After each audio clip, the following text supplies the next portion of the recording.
Bueno, buenos días y bienvenidos a la Fundación Ortega Marañón y a una nueva edición del Festival Eñe en nuestra casa. Para nosotros es todo un placer cuando hace 2 años, sí, porque fue el año pasado, bueno, 3 años, el primer año empezamos con una cosa que no era directamente de la Fundación Ortega, organizada por la Fundación Ortega, de participar en el Festival Eñe. El año pasado hicimos las primeras jornadas profesionales y este año, gracias a Luis, a Jesús y a Gerardo, nos incentivaron y además nos ayudaron, acompañaron y sin duda alguna ha sido un soporte formidable para plantearnos esta segunda edición, que no hemos querido llamar las jornadas profesionales, pero sí que tienen que ver mucho con la profesionalidad que hay detrás de la edición de un libro, ¿no? Este año, don Jesús Ruiz Mantillas, gracias, nos habla del placer. Puso el nombre a este festival a través del placer, ¿no? Entonces nosotros nos planteamos que, claro, hablar de placer y jornadas de la edición, profesionales de la edición, era una cosa que al principio casaba poco. Tuvimos una primera reunión con el equipo y empezamos a ver qué cosas podíamos hacer. Y en aquel momento la supina inteligencia de don Jesús dijo: oye, ¿por qué no lo llamáis el placer de editar un libro? Entonces, con lo cual yo creo que es importante en estas cosas decir de quién es la autoría, quién es el que nos alentó y sobre todo de quién es este título, que sin duda alguna fue de Jesús, de hacer estas jornadas sobre el placer de editar un libro. Para nosotros, en estas jornadas del placer de editar un libro, dentro del laboratorio de la edición que tenemos en la Fundación, tenía que ver con algo que para nosotros es importante, que es la cadena de valor del libro. Cuando hablamos de los libros, muchas de las veces no entendemos, mucha gente no entiende todo lo que hay detrás desde que alguien piensa una idea y empieza a generar un pequeño manuscrito, unas pequeñas ideas, termina de editar el libro, hasta que se publica o hasta que nuestros amigos de las ferias del libro lo que hacen es también ponerlo y exponerlo cara al público, ¿no? Entonces, alrededor de todo esto hay un montón de personas, un montón de profesiones que son importantes y que yo creía que en esta jornada para nosotros lo que queríamos poner en valor era esto, ¿no? Esa cadena del libro que sin duda alguna hace que eso sea el placer de editar un libro. Durante todo el día de hoy, hoy empezamos ahora con esta primera mesa, vamos a tener a gestores culturales, a libreros, a escritores, a editores, además en la última mesa vamos a hablar también de la edición, traductores, ilustradores, etcétera, que nos van a dar esa visión en cada uno de los elementos sobre una de las partes que tiene que ver con esta cadena de valor del libro. Y no era la mejor manera para nosotros de empezar, no había mejor manera. Estaba pensando, Eva y Jesús lo comentaba antes, de lo de Ferran Adrià, que me estaba yendo la cabeza más rápido que la boca y estaba mezclando palabras y tal. Es que los que no estuvieron ayer en el Museo del Prado, yo no pude estar, según parece, pareció Ferran Adrià en estado puro, entonces con lo cual Jesús, que es buen amigo de él, también sufrió esa parte de a Ferran, un creador en pleno apogeo. Entonces, lo que hemos querido empezar con esta primera mesa, además es una mesa para hablar precisamente de las ferias, ¿no? De las ferias del libro, que para muchos es importante porque además es ese momento donde hay una confluencia entre editores, escritores y público, ¿no? Es decir, al final en la cultura hay una parte importante que es muy importante, que son los creadores y todos los que hacen que esto sea al final un artefacto como es el libro, pero tiene que haber lectores, porque si no hay lectores y lectoras, pues difícilmente se produce eso que llamamos cultura, ¿no? Y en esta ocasión, para hablar de las ferias del libro, pues el año pasado ya tuvimos a Eva Orue, que además Raquel Anselo hizo una entrevista para hablar de la Feria del Libro de Madrid, y este año tengo que reconocer que la primera que llamé para montar esto fue a Eva. Y le dije: Eva, dime cuándo, cómo y si te interesa. Y me dijo: sí, dónde y cuándo quieres que esté. Y entonces, con lo cual, pues no hace falta más que estar agradecido a todas esas personas que llamas y de que de pronto quieren estar contigo, ¿no? Eva Orue es la directora de la Feria del Libro de Madrid. Yo creo que llevas este será tu tercer año o segundo año. Voy a completar el cuarto. Ya he hecho 4 ferias y voy a completar el 4º año. Vale, el tiempo va muy rápido, ¿vale? Sí. Va muy rápido. A continuación tenemos a Paco Gómez Nadal, director de la Feria del Libro de Santander y de Cantabria, y a Miguel, que llama ya 3 veces Manuel, Al revés. Al revés. A Manuel, que le llama 3 veces Miguel, Manuel García, que es director de la Feria del Libro de Málaga. En esta mesa lo que nos interesaba sobre todo era contar la experiencia desde las ferias, que sin duda alguna es también parte importante de esta cadena de libro, ¿no? No vamos a decir, bueno, no voy a contar cosas en off que hemos comentado, pero sí que ahí también es ese momento donde juntamos editores, escritores, públicos y sin duda alguna instituciones que permiten generar esos espacios de confluencia del distinto público. Fíjense, para nosotros es muy importante la generación de espacios. Estamos perdiendo espacios físicos donde nos veamos y nos entendamos. Es decir, las redes sociales o la cultura del deslizamiento que estamos viviendo nos lleva a que la cultura sin fricción es fácil ver toda la cultura en una pantalla y, sin embargo, estos espacios pues tienen esas dificultades logísticas de llegar hasta el sitio, poder entrar, hace mucho calor o hace mucho frío, o al final tienes que hacer una cola inmensa para ver al autor o la autora de eso. Pero, sin embargo, es importantísimo porque es un espacio de conexión, que para nosotros, en esta casa, eso es una de las piezas fundamentales de la generación de cultura y, por lo tanto, de la generación de democracia. No me enrollo más porque no es mi mesa, pero así que, Eva, gracias y todos tuyos. Has empezado estas jornadas por el final, porque la feria es lo que llega al final de todo. Y en la enumeración de profesionales que participan en las ferias, te has dejado un eslabón fundamental en las tres, desde luego en la mía, que son los libreros. Efectivamente, en la feria están los editores, pero la Feria de Madrid, la de Santander, en menor medida la de Málaga, o bien son los libreros de la ciudad o de la comunidad los que son titulares de la feria, o bien tienen una participación destacadísima. Hechas estas dos pequeñas salvedades, añadiré además que tengo dos compañeros que uno es editor y librero, y el otro ha sido librero, aunque creo que ya no lo es, sí. Y Premio Nacional de... ¿Cuál era el título del premio? Librero cultural. Librero cultural, efectivamente. Quiero decir que son gente que de verdad viene del sector y no como yo, que soy una advenediza, aunque lleve 4 años en esta historia. Has dicho algo que me gusta subrayar, y quizá no es la conversación, pero sí que es interesante, y es que una tiene la sensación de que las ferias del libro, desde luego la de Madrid, es ya uno de los pocos sitios donde la experiencia personal es importante y donde te puedes encontrar con gente que no piensa como tú. Y a mí me parece que es un valor a preservar. No sé si es el objeto de esta mesa, pero es cierto que tú vas a los sitios, vas a un concierto y es el cantante y te gusta ese cantante y la gente que está contigo le gusta ese cantante. O las obras de teatro o las películas, puedes salir luego decepcionado. Pero un lugar donde se planteen ideas, donde hay una programación variada, Daniela Mercado, que está aquí en la sala, es la responsable de programación de la feria, donde encuentres a gente que te va a llevar la contraria de manera sistemática, en sus libros, en sus obras o en sus participaciones. Yo creo que no hay tantos ya, y es una pena. Por lo tanto, creo que más allá del aspecto comercial, que sin duda es fundamental, tenemos que defender las ferias del libro como un espacio de convivencia y de encuentro, no con el rival, sino simplemente con el que piensa distinto. Es algo en lo que yo he venido pensando en los últimos tiempos, porque con sinceridad, después de algún pequeño incidente que hemos tenido en la feria, creo que somos reductos que debemos preservar. ¿De una? De una. Hola, buenas a todas y a todos. Sí, de acuerdo, nosotros somos... Yo llevo también 4 ediciones de Felisa, que así se llama nuestra feria, tiene nombre de mujer. Nos cuesta mucho llamarle Feria del Libro de Santander y de Cantabria, que lo es, pero ya es Felisa y es una marca conocida en la ciudad y en la región. Es una feria que lleva 45 años, pero hace 4 años le dimos toda la vuelta en ese sentido. O sea, lo que hacemos es una plaza de pueblo.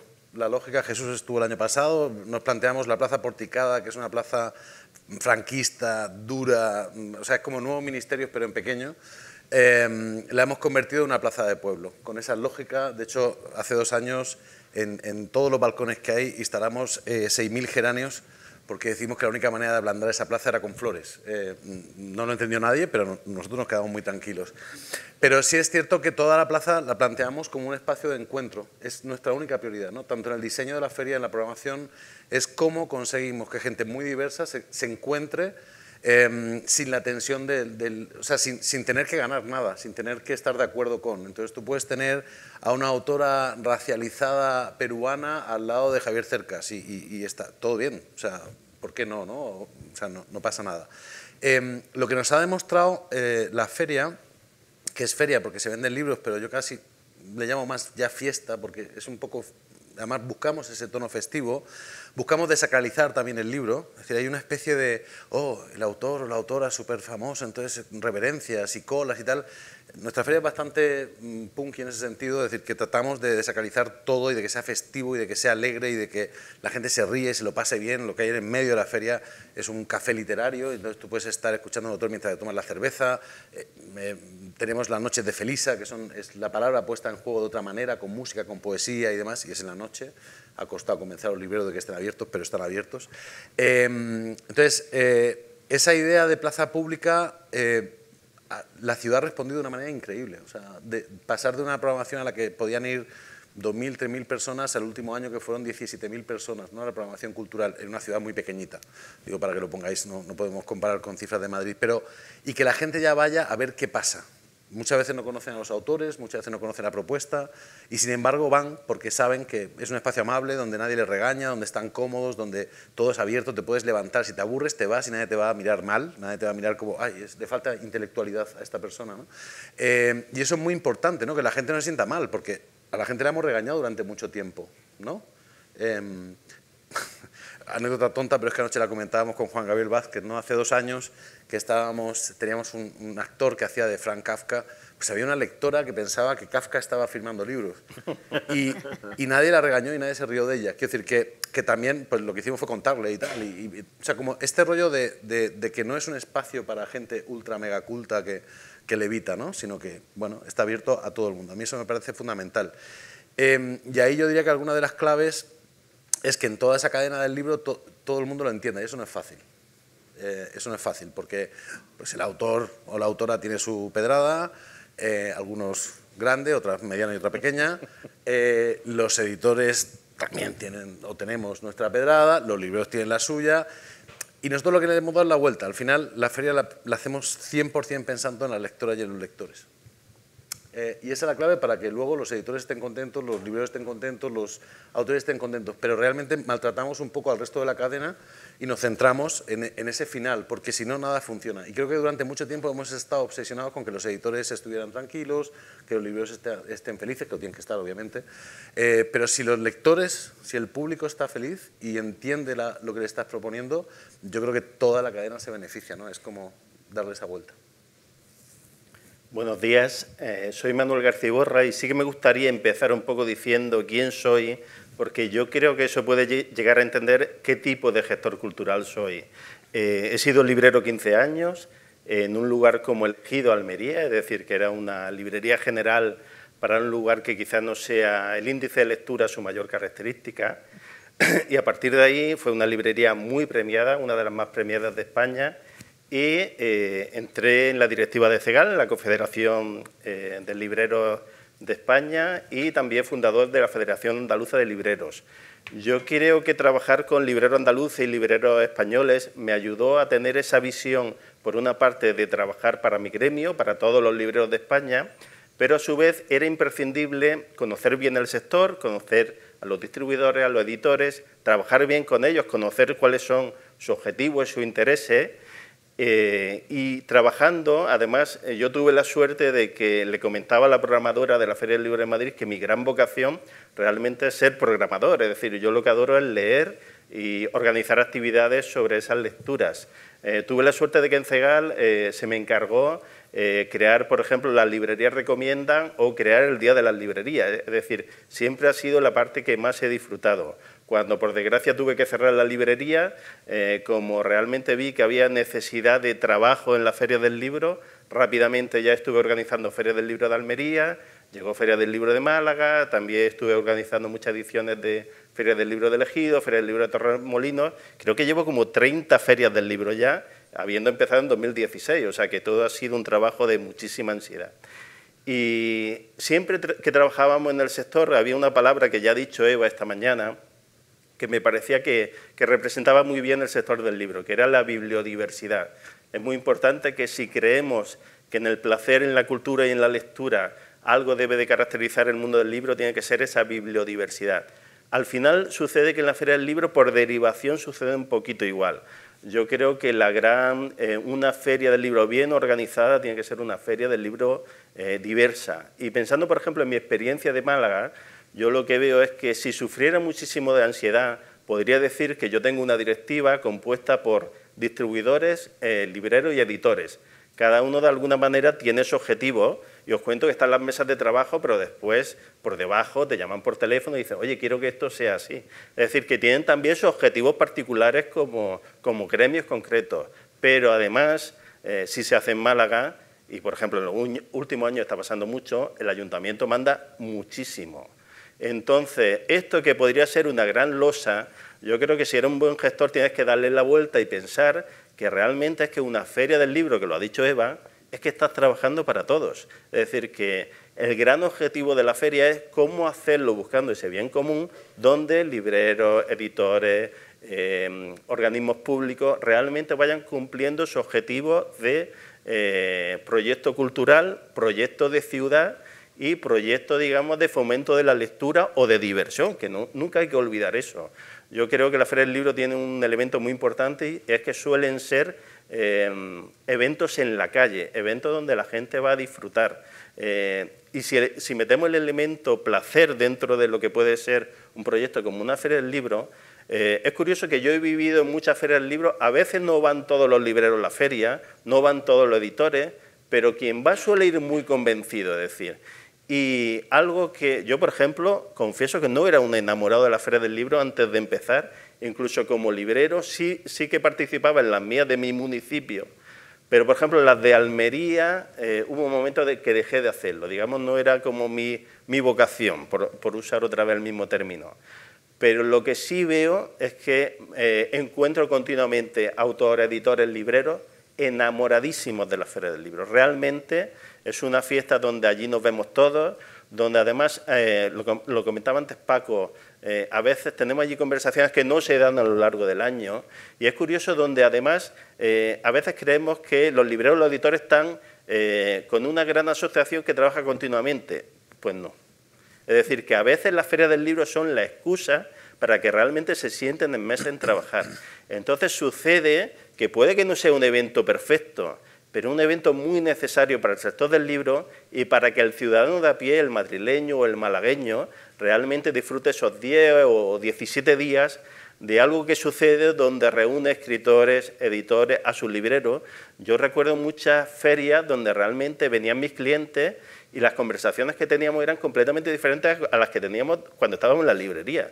Yo creo que a veces en la librería pensaban, le estoy molestando, está revisando catálogo, está haciendo devoluciones, y allí intentaban molestarme poco. En una feria del libro, digamos, el ambiente es relajado y un ambiente festivo. Y nos molestan a nosotros. Sí, esa es a los gestores. Básicamente. Así que básicamente era la idea que os quería lanzar de diversidad, de trabajar para un bien común, feria como elemento que ayuda a que editores y libreros sobre todo trabajen de manera asociada y sobre todo que sea un proyecto de ciudad que se disfrute, como decía Paco. Si me dejáis, estaba invitada también en esta mesa Gloria, que es la concejala de Cultura de Soria, que no ha podido estar porque como tiene pleno, porque Soria es poesía, es decir, es una feria de poesía al aire libre que yo he tenido la gran suerte y el privilegio y el regalazo del año pasado ser el comisario o el director artístico de la feria, ¿no? Entonces, me ha gustado mucho de lo que estabais diciendo, porque al final ese es un espacio, es decir, estamos hablando de poesía, bueno, Lucas Carava, que es el que está haciendo el podcast, que tenemos un podcast que va a ser paralelo a esta, es decir, estuvo allí actuando, es un poeta soriano, es ese momento de acercarse y de que rompamos esa mal confrontación entre alta cultura y baja cultura, donde la gente se sienta, escucha poesía, hay autores, autoras que explican lo que es la poesía y que si no te gusta te levantas y si te gusta te quedas más tiempo y no pasa absolutamente nada, ¿no? Y además ese espacio de confluencia, ¿no? Yo creo que es importantísimo, Eva lo decía, es decir, esos espacios que efectivamente es un espacio de fricción, es un espacio de lucha, de intereses, pero que al final hay un denominador común, ¿no? Es decir, que todos tenemos en la misma visión que tienes que poner un buen escenario para que haya una buena actividad cultural, para que puedas tener los mejores autores, autoras, que puedan tener los libreros, puedan estar cómodos en su espacio y además al mismo tiempo que generes una actividad que sea atractiva para el público y al final, en definitiva, lo que queremos es que se lea más, que se compre más, sin duda alguna, es decir, no podemos obviar que esto es un negocio, tiene su parte cultural, pero es un negocio comercial y que por lo tanto es importante. Entonces, Eva, vosotros en la Feria del Libro, desde tu llegada, lo que ha hecho es... Vosotras, somos todo mujeres. Por eso digo, por eso he dicho vosotras primero, digo, yo creo que sois todas mujeres, pero digo, por si acaso, claro, lo que habéis hecho es darle un vuelco muy interesante a la feria. Además, sobre todo, con una feria que lleva tantos años, que cambiar la tendencia es complicada, ¿no? Como decía también Paco. Yo creo que el cambio de tendencia vino, no diré que forzado, pero sí facilitado por la pandemia, que nos afectó a todos. En el año 20 normalmente no hubo ferias o fueron virtuales. En el caso de Madrid, quizá aún lo recordéis, en el año 21 fue una feria muy extraña porque se hizo en el Retiro, pero pequeñita y cerrada. Y eso es todo lo que la feria no es pequeñita y no es cerrada. Y entonces yo llegué a principios del 22, por eso llevo todavía no 4 años, pero ya sí 4 ferias, con una feria en marcha. Nosotros teníamos un país invitado y es una cosa que funciona en muchas ferias, todo el mundo asume que una feria tiene que tener un país invitado. Y nos falló. Yo me incorporé el 3 de enero y a la semana el país que estaba previsto dijo que no. Y entonces nos inventamos un tema. Y la cosa tenía sentido. Volvíamos la pandemia y pensamos, ¿qué puede ser? Como decía mi abuela, hacer de la necesidad virtud. El viaje. Hemos hecho un viaje feo, hemos pasado por algo que no pensábamos que íbamos a pasar. El libro te ayuda a viajar. Hablemos del viaje, da igual. Y resulta que funcionó, que la idea de un tema funcionó. Y a partir de ahí cambiamos. Vale, país invitado no. El país invitado, desde mi punto de vista, tiene sentido en determinadas circunstancias, desde luego en las ferias del libro profesionales, Guadalajara, Frankfurt sí, porque hay una tarea de meses donde se trabaja, por ejemplo, pues, para que los autores españoles sean conocidos en Alemania. Pero la feria del libro, las ferias del libro españolas son ferias del libro comerciales y populares. Y lo que necesitamos es algo que nos ayude a poner en valor los libros que ya están en el mercado. Nosotros no vamos a conseguir que autores de Arabia Saudí sean traducidos al español. Para que un autor de Arabia Saudí nos interese, tiene que estar ya traducido presente en el mercado editorial. Entonces, intentamos con los temas, con mucha libertad. El primer año fue la ciencia, el segundo el deporte. Este año ha sido Nueva York, pero no Nueva York como ciudad invitada, sino el Nueva York que se escribe en español. El año que viene es el humor. ¿Eso qué nos permite? Nos permite articular una programación. Por primera vez la Feria del Libro de Madrid tiene una responsable de programación y se hace responsable de buena parte de la programación, no de todo, pero de buena parte, y articulamos todo lo que gira en torno a ese eje central o lo programamos en los pabellones, en los distintos pabellones. Y esto nos cambia también la manera de trabajar. Yo creo que, como digo, hicimos de la necesidad virtud, pero sobre todo lo que hicimos fue adecuar la realidad de la feria a lo que la feria es. Tú le dices a un país, oye, ¿queréis venir a la feria? Tenéis que pagar un pabellón, traer gente 17 días, llenarlo de programación con autores que viven a 5.000 kilómetros. Pues no es fácil. Y sin embargo, esto nos da muchísima más libertad. Pueden venir países, pueden venir ciudades, pero sobre todo lo que hacemos es trabajar un poco, por así decirlo, como nosotros queremos. Luego es muy importante también, y esto cuando viajas a otras ferias fuera de España te das cuenta, no sé en España tanto. Mira que tenemos una red estatal de ferias del libro, muy informal, pero que estamos siempre en contacto. Seguramente Santander ha encontrado su sitio en la plaza. Yo no sé, Málaga, ¿en qué estáis? Creo que habéis cambiado últimamente bastante. Desde luego, la Feria del Libro de Madrid es el Retiro. Y cuando tienes el sitio y la fecha, tienes ya en buena medida marcado el carácter de la feria. Las ferias que cambian todos los años... Yo soy de Zaragoza. En Zaragoza han estado cambiando la feria y no encuentras, porque el sitio te determina. Entonces, todo eso marca nuestro trabajo, que tiene mucho menos de glamour y de literatura que de carpintería y plancha. Yo no sé vosotros, pero yo me dedico a cosas insólitas. Sí, completamente. ¿Sí? ¿No? Y a medir metros. Vas a estar todo el tiempo calculando metros y qué te cabe, qué no te cabe. Cosas peores. Sí. Anteayer fuimos al Retiro por primera vez este año. Nosotros no trabajamos en el Retiro, pero vamos al Retiro con mucha frecuencia. Y el otro día, por primera vez, aparecimos con la gente que hace el montaje de la feria. Y para nuestro espanto descubrimos que hay 2 magnolios que han lanzado ramas. Eso nos quita 2 casetas, casi con toda probabilidad. A no ser que alguien se anime a ir a cortarlos. No está animando a nada. ¿No? Entonces, bueno, pues estas son las cosas que te marcan el espíritu que te anima, el hecho en el caso de Madrid de que sean los libreros los titulares y que marca mucho la esencia de la feria, el sitio en el que estás, que te obliga a trabajar de una determinada manera y no de otra. En nuestro caso, además, a veces nos cierran la feria por los protocolos medioambientales que rigen los parques. En la inauguración. Por la tarde. 2 tardes nos cerraron. O cómo trabajas con los autores, cómo vienen, cómo son los pabellones, todo eso marca el carácter de la feria. Y es lo que marca... Creo que no te he contestado porque me he perdido respecto a la pregunta. Yo tampoco sé lo que te preguntaba, vale, así que tampoco te preocupes. Todo perfecto. No, nosotros, lo que dice Eva es cierto, nosotros la Feria de Santander, que lleva 44 ediciones realizadas, vamos por la 45, había cambiado de lugar 1000 veces. Hace 4 años apostamos por la Plaza Porticada, por una fecha concreta, final de junio, buscamos como el espacio donde ya no había otras ferias, digamos, que compitieran, y luego que en la ciudad hubiera público suficiente. Somos una ciudad de 170 y poco mil habitantes y una feria de 10 días necesita público, ¿no? Es una ciudad pequeña, por lo tanto, es ese inicio de verano en que ya empieza a llegar mucha gente a la ciudad. Yo creo que tanto la fecha como el lugar efectivamente es clave. Nosotros hemos hecho el viaje a la inversa, hemos eliminado el tema, era una feria que siempre ponía un tema, no nos da para eso, entonces el tema es la propia ciudad, entonces, pero nosotros tenemos retos muy diferentes, porque este país, claro, ahora mismo estamos dentro de la M30, esto es un tema. Yo siempre digo, yo también soy parte de una librería asociativa, de La Vorágine, soy editor, como decía Eva y demás, y yo le digo a compañeros de librerías de Madrid, hombre, vosotros para tener algunos autores solamente le tenéis que pagar el billete del metro, que no te lo suelen cobrar, ¿no? Llevar autores a Santander es complicadísimo y no es la ciudad peor para llevar autores, porque a la gente le gusta ir en verano y esas cosas porque es bonita. Pero realmente es un drama, ¿no? Yo recuerdo el primer año que yo coordiné la feria, conseguir autores de primera línea era a través de contactos personales, de favores, casi de atracos, porque realmente, claro, hay muchísimas ferias, ahora lo hablábamos antes tomando un café, ahora no solamente hay ferias, hay N.000 eventos literarios de cualquier tipología, dimensión, tamaño, con feria, sin feria, con venta, sin venta, con, en fin. Entonces, hay una especie de saturación también, ¿no? De miles de propuestas, todas y todos de alguna manera tiramos por autores que no es un número tan amplio, ¿verdad? Los conocidos y las conocidas. Entonces, en el caso de Santander era complicado. Nosotros hemos apostado por hacer como unas franjas temporales en las que también la gente, sin necesidad de saber qué va a haber, ya sabe como el tipo de autor o autora que es. O sea, hay una franja horaria en que la gente sabe que son autores muy poco conocidos, pero fantásticos, o sea, garantizamos la calidad y que se van a llevar sorpresas, que van a escuchar a un autor de Guadalajara que no se hubieran imaginado, no sé, por poner un ejemplo, o de Colombia o de no sé dónde. Hay una franja que es la premium, digamos, aunque no lo decimos públicamente, que es donde van las superestrellas del rock, y entonces, porque hay superestrellas del rock. Entonces, en la franja justo anterior, en el mismo auditorio, que está todo al aire libre, ponemos a quien queremos que realmente la gente escuche. Entonces, utilizamos a los superfamosos como cebo.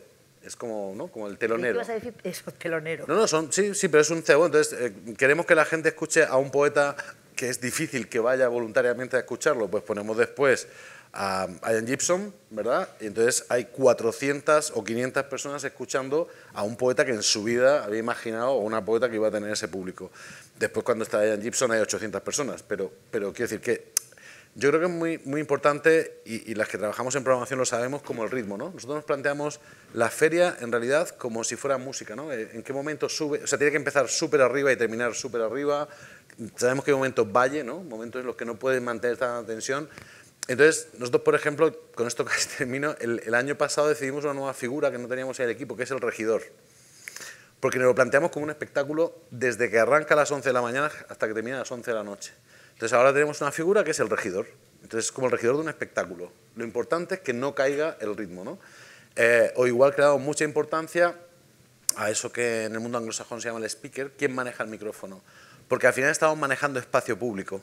Espacio de fricción, decía Eva. Es decir, podemos tener, como el año pasado, una manifestación pro-palestina que te inunda la feria con 600 personas con banderas en pleno desarrollo de la feria, y no les puedo decir que no, porque es un espacio público. Quiero decir, y está bien que ocurra, pero eso lo tienes que hacer compatible, y eso lo hacemos todo a punta de micrófono. Tenemos 2 escenarios diferentes, uno con aforo sentado para 400 personas, y nos hemos inventado un aforo en el café literario para esos autores y autoras que nunca van a tener 400 personas, pero que estén cómodos con 40, con 50, con 100. Un escenario más pequeño, muy amable, con mesitas, así como todo chulo, para que se sientan tanto el público como el autor a gusto. Y entonces, ¿cómo llevas el ritmo de un escenario a otro? ¿Qué pasa por el medio? Siempre tenemos cosas performáticas, actores, pequeñas sorpresas que jamás anunciamos. Todo eso lo tienes que manejar con ritmo. Entonces, yo sí creo que en las ferias lo que creo que está cambiando, Madrid tiene unas características muy peculiares, aparte de que en Madrid el retiro manda mucho, todo manda mucho, pero el resto yo creo que nos toca ser muy imaginativas a la hora de pensar cómo no seguimos haciendo lo mismo después de 45 años. Y la gente lo agradece un montón. No solamente por la experiencia, que yo sí creo que la gente tiene que salir de ahí con una experiencia, sino jugar también a la sorpresa. Y ahí lo último que comentaría es que cuando tenemos autores y autoras, lo último que hacemos es presentar su novedad.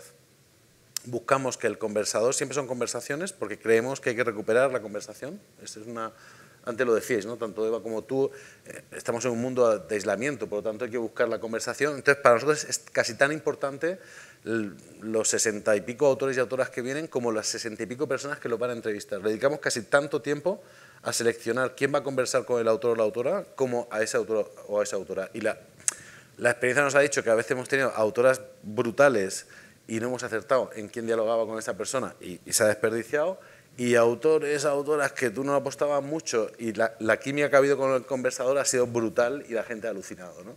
Entonces, todos esos elementos hay que tenerlos en cuenta. En la periferia más porque los autores no quieren venir hasta que los convences de venir, luego hablan bien y entonces otro autor quiere venir y demás. El público tenía, en el caso de Santander, cierto complejo.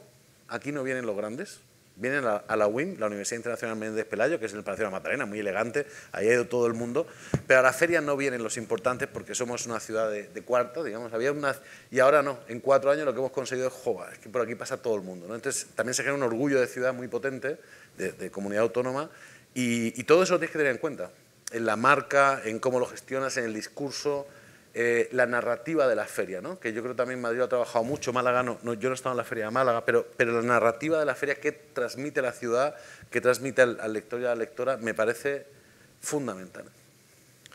Yo sigo un poco la línea de Paco, retomo este elemento de la feria como diversidad y, por ejemplo, cuando he tenido que afrontar una feria del libro como Elegido o una feria del libro como Málaga, las diferencias son grandísimas. Entonces, por una parte, siempre, cuando sobre todo es una feria de una ciudad pequeña, de un municipio, ponemos mucho empeño en las programaciones, aunque es curioso, a mí me ha llamado, antes de llegar aquí hemos hablado también mucho, Eva, Paco y yo, y a Eva también le pasa que también le da mucha importancia a la programación, que yo se la doy, pero sí que creo que, desde mi punto de vista, ferias del libro como Madrid o como Málaga incluso, ya tienen una buena parte ganada en el sentido, como decía Paco, de que realmente los escritores importantes ya están allí. Es decir, no tenemos que hacer, como en Almería, un sobreesfuerzo porque debemos, a lo mejor nos marcamos como objetivo que tiene que haber 3 estrellas que de repente tenga después una firma para 400 personas. En Málaga ya suele haberlo, es decir, incluso a veces a mí me sucede, a mí me encanta saber quién está en los actos, quién está en las firmas, pero de repente me encuentro una firma que yo no me esperaba, y es que el mundo del libro también es tan diverso, es decir, el mundo juvenil ahora, por ejemplo, es tan potente que de repente aparece una escritora nueva desde hace 8 meses y en sus redes sociales se ha movido con tanta potencia que hay una firma que no te esperabas que de repente te rompe la organización porque tenemos un espacio pequeño. Lo que quería decir con esto es que también estamos hablando de eventos que a veces tienen medio siglo de vida. Y el mundo del libro, sin darnos cuenta, es un mundo del libro muy tradicional. Me gusta un poco la idea que lanza Paco de que tenemos que afrontar estos eventos con muchísima libertad. Es decir, no intentar siempre hacer como se hacía hace 5 o hace 10 años. Es decir, tener la libertad. Y una cosa que yo estoy obsesionado, además, es que donde me lo puedo permitir, no centrar toda la atención de trabajo en la programación, sino que a mí me encanta que las ferias, su gran corazón, sean las casetas y el paseo del visitante que está viendo el libro en caseta. Es decir, intentar enamorar a través del espacio. A veces, yo entiendo que Madrid lo tiene complicado porque son 400 casetas, pero como yo creo que en la feria podemos, digamos, trabajar desde la máxima libertad, siempre que sea posible me gusta intervenir cualquier espacio, es decir, yo puedo decorar la caseta, por ejemplo, una cosa que me doy muchas vueltas, pues a lo mejor sí. Entonces, si puedo, intervengo sobre ella. ¿O qué hay alrededor de las casetas? Es decir, no solo buscar tener 5 estrellas internacionales y 10 firmas de 500 personas, sino que quien pasee encuentre una feria donde le guste estar, le guste pasar tiempo y se enamore de aquello que hemos montado allí. Málaga, habéis cambiado varias veces de espacio, ahora está en la Alameda, que yo no sé si se va a mantener ahí. No es la Alameda, es el paseo del parque que hay enfrente del ayuntamiento. Exacto, el del ayuntamiento, que antes estaba más en la zona del puerto, Yo es que he tenido la suerte de ir a firmar a Málaga, ir a firmar a Madrid, a Santander no he ido a firmar. Hay que ganárselo, amigo. Esto es complicado. No sé, pero claro, si las estrellas no nos lleváis, estas cosas pasan. Ya, claro. Ni a detener. Bueno, ya has llegado a Soria, estás más cerca. Claro, he llegado a Soria. Es verdad que lo que decís también es verdad, que no en contra de Madrid, porque al final es, oye, en el metro o en un taxi vas, que claro, llevar a un poeta a Soria el día 1 de agosto... Eso tiene mérito, yo que he ido a Soria tiene mérito. Os puedo decir que cuesta un poquito a pasar porque es complicado, pero sí que es verdad que estos son condicionantes y el espacio, sin duda alguna, condiciona muchísimo para hacerlo. Como nos queda poco tiempo, sí que me gustaría decir, porque habéis dicho una cosa que me parece muy interesante, que creo que es algo en lo que tenemos que reflexionar, no solamente en las ferias, sino también todas las instituciones culturales, y es, perdonadme la expresión, la orgía de actividades culturales que tenemos aquí, incluidos nosotros. Yo lo contaba a Jesús y a Luis, esta semana tenemos 9 actividades en 5 días, con lo cual, como podéis imaginar, todos los días hay actividades dobles y la semana que viene tenemos 11 y la siguiente 7. Claro, de pronto cuando ya hemos tenido tanta, y luego al final también con redes sociales, estás viendo la novedad, el momento, yo os preguntaría cuál es el atractivo del futuro de la feria. Es decir, no estamos hablando de los problemas que estamos y que vamos a tener y que tenemos en el día a día, de que no nos caben las casetas, de que además las redes sociales están robando o no, me he posicionado, robando o no lectores, no. Pero claro, de pronto, es decir, ¿cuál es el futuro de las ferias? Porque lo hemos visto, por ejemplo, en las ferias tipo de construcción, de las grandes ferias de IFEMA y más, que han tenido que reinventarse, porque ya no es el momento donde vamos todos, porque había solo un solo momento, ahora ya no. Es decir, ya tenemos, es decir, ya las librerías, las instituciones culturales como la nosotros presentamos, por ejemplo, 56 libros al año.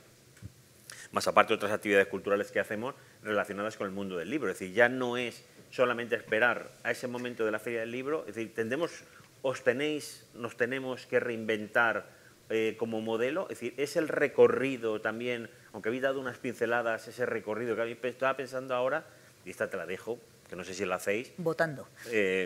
Votando no, para pensarla, pero por ejemplo, claro, en 400 casetas, es decir, lo puedes ir, coger un lado, coges el otro y te vas haciendo esto, o hay un recorrido que dices, oye, yo quiero ir al cómic y vas a esta, tal, y yo te doy un recorrido que puedes hacer.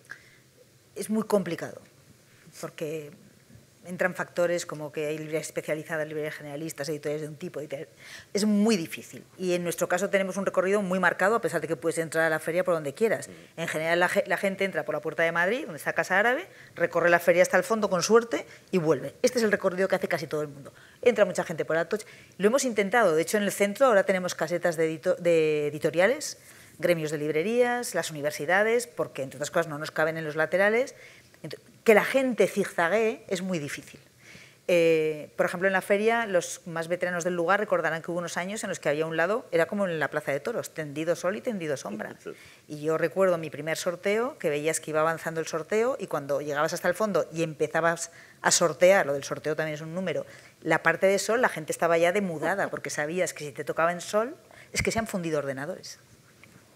Y hemos tenido desmayos de expositores al sol. Entonces, el año que pusimos toldos en esa zona, de pronto la dinámica cambió algo. Y ahora es al revés. Cuando hace sol por la mañana, a este lado está todo el mundo. Entonces, puedes hacer cosas, pero en un recorrido como el nuestro, que son 1 kilómetro, 400 metros, y en total la feria casi 2 kilómetros, pues la verdad es que no es fácil, ¿eh? Y luego la gente es soberana y ronda por donde le da la gana. Llegamos al final de una temporada muy cargada, es verdad. Y en el caso de Madrid, lo estábamos comentando, es que hemos tenido un desayuno en el que hemos contado las cosas que nos interesan aquí internamente. Madrid, hay una proliferación de ferias y festivales, que no hay mes en el que no haya 2. Con lo cual, la tarea de la feria es cada vez más difícil. Creo que la Feria del Libro de Madrid cuenta con una ventaja respecto a todos los festivales de la ciudad, que es su ancianidad. La feria lleva desde 1933 en el corazón de Madrid, 85 ediciones, porque hubo años en los que no se celebró la feria por razones de guerra civil y posguerra, y cuando a mí me nombraron directora, una de las cosas más bonitas que te pasa es, ahora me lleva Orube directora de la feria. A mí me llevaba mi padre, a mí me llevaba mi madre, yo iba con el colegio. Es decir, la feria, que lleva casi 60 años en el Retiro, es más que un acontecimiento comercial, es más que un acontecimiento editorial, es un acontecimiento sentimental. Y esto es imbatible. De momento, habrá gente que lo haga bien y que haga que sus festivales o ferias prosperen y cambien. Pero en la feria hay algo distinto. Dicho esto, Madrid, como todas, se ha convertido cada vez más en un festival. Nosotros el año pasado hicimos casi 500 actividades en 17 días. Todas ellas gratuitas y muchas de ellas con autores y participantes de primerísimo nivel. Cada vez más hay música, cada vez más hay, yo qué sé, teatro, performance, es decir, vas buscando la fórmula. Porque la mera venta, que es la esencia de la feria, y esto la directora no lo olvidará nunca, pero ya no es quizás suficiente.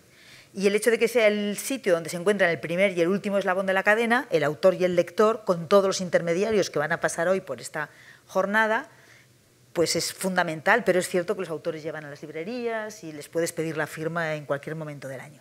Así que nos obliga a replantearnos cómo trabajamos, sí. Pero es cierto que el caso de Madrid, me imagino que Santander con sus 40 y tantos años y Málaga con sus no sé cuántos, tenemos esa ventaja, y es que llegamos antes y hemos calado. Al mismo tiempo diría que eso supone un reto. Para los madrileños, si me permitís la expresión de toda la vida, la feria es algo que está y a dónde hay que ir. Para los nuevos madrileños, si me permitís también la expresión, quizá no tanto. Entonces el reto está en ganar a los nuevos públicos. En una ciudad como Madrid, que se ha llenado de población iberoamericana y que tiene esta vocación iberoamericana tan importante, atender a esas necesidades, y además compartimos idioma, lo tenemos relativamente fácil, es fundamental. Y luego otra cosa, que ya termino con esto, que en ocasiones en el día a día de la feria no se ve. Aquí está también Sara Bellido del equipo de comunicación. Hay una feria real y hay una feria virtual. Y la feria virtual se produce en YouTube con las transmisiones, en las redes donde hay una actividad tremenda, y ahí es donde entra no solamente la gente que está en la feria y que colabora a ese bulli-bulli, no lo he dicho por ti, Jesús, lo del bulli, sino que mucha gente que está lejos accede a una feria a la que físicamente no va a poder ir. Y voy a decir otra cosa, y ya sí que termino. Este año, hace 2 años, el gremio de libreros, que es el organizador de la feria, hizo una especie de encuesta informal. Y se dieron cuenta de que mucha gente joven que en el día a día no va a las librerías, y tienen que ir, viene a la feria. Y viene a la feria porque la feria es una experiencia diferente. Tú no vas a comprar un libro. Tú vas con tus amigos, quedas con ellos, vas, lo compras, ves al autor y luego te sientas en el césped para leerlo. Y eso es lo que podemos ofrecer, una experiencia distinta. Yo creo que esa reflexión hay que hacerla. Yo creo que en el mundo de la gestión cultural hemos caído en la trampa de la hiperventilación capitalista, perdonadme el término así, pero es que es así. Y entonces como que tiene que pasar muchas cosas, ¿no? Entonces nos hemos contagiado de esta velocidad brutal de las redes y de esta velocidad brutal que llevamos en el ritmo, entonces es absolutamente agotador. Yo personalmente no puedo ir, en una ciudad como Santander no puedo ir ni al 10% de lo que se programa, ¿no?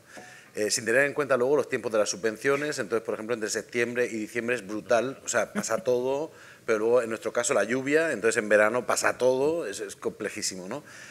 No hay público para tanto.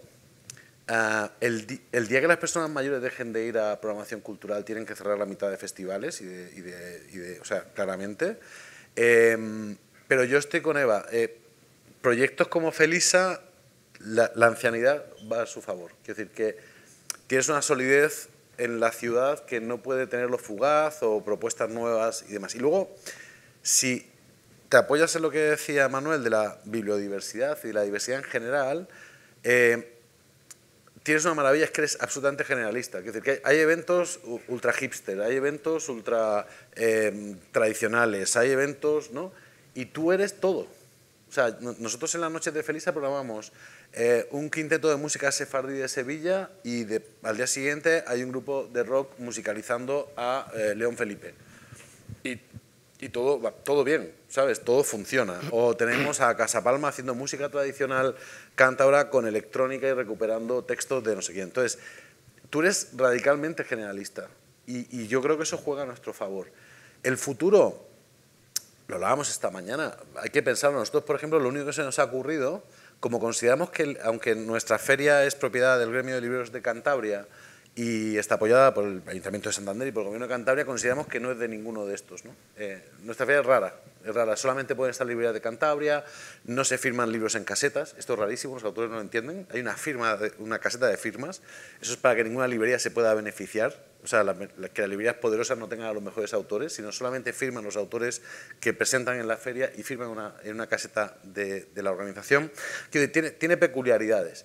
Pero entonces, a final de julio, este año, 3 semanas después de la feria, vamos a convocar a todo el sector cultural de Cantabria, que podamos, para escucharlos, para imaginar el futuro. Es como decir, nosotros gestionamos esta feria, la hacemos posible, pero en realidad no somos nosotras las que lo tenemos que decir. Estamos haciendo una media de 800 encuestas al año a lectores y a lectoras que van a la feria para tener bastante feedback, no solamente de cómo va la feria, sino de qué se imaginarían, qué soñarían. Este año hemos incorporado una novedad, es que 250 clubes de lectura están haciendo propuestas de autores y autoras que vamos a incorporar a la programación. Es como socializarla, masificar la participación, no es que todo el mundo decida, pero sí que lo que decimos sea verdad, que si decimos que es una feria del territorio, sea una feria del territorio. La mayoría de eventos son o de una fundación, o de una empresa, o de un ayuntamiento, que todo bien, ¿eh? Pero esto realmente es otra cosa, y yo creo que ahí está el futuro, que sea otra cosa. Si caemos en la trampa del evento anual, yo creo que ahí al final, además no podemos competir. Ellos tienen una ventaja, y es que la Feria del Libro de Santander, Felisa, tiene cerca la Feria del Libro de Gijón, Xixón, Félix, y se han casado. Nos hemos casado. Sí. Bueno, somos pareja de hecho. Lo oficializamos hace 2 años en contra de nuestras alcaldesas, pero sí, somos pareja de hecho. Las alcaldesas no han querido que nos casemos, pero era una voluntad. Entonces Félix y Felisa estamos casados.